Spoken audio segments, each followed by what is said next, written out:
আসসালামু আলাইকুম দর্শকগণ, আপনারা দেখতে পাচ্ছেন একজন বড় ভাই পাখি নেওয়ার জন্য আমাদের কাছে আছে। এখন আমরা ভাইয়ের কাছ থেকে ভাইয়ের পরিচয় জানবো।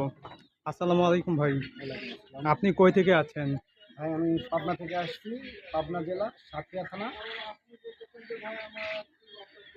পাখি নেওয়ার জন্য আছেন? ভাই আমি এখন আপাতত প্রথম শুরু করতেছি 800 মহিলা পাখি নিয়ে। আপনি কি এগুলো ডিমের জন্য করবেন? জি, এগুলা ডিমের জন্য। আপনি আমাদের খামার সম্পর্কে একটু দর্শকদের উদ্দেশ্যে কিছু বলেন। আপনাদের খামার আমি ইউটিউবে দেখছি, দেখার পরে ভাইয়ের সাথে কথা বলছি, কথা বলে ভালো লাগছে। তো এখন আমার যে সাইজের বাচ্চাটা দরকার ওনার সঙ্গে কন্ট্যাক্ট করে আমি এখানে এসে কথা কাজের মিল পাইছি, সেম সাইজের বাচ্চা পাইছি, এজন্য আমি এখন আজকে এগুলো নিয়ে যাব। কত পিস নিচ্ছেন আপনি? 800। তো তাহলে ভাইরা কি আমাদের কাছ থেকে পাখি নিতে পারবে? হ্যাঁ, অবশ্যই।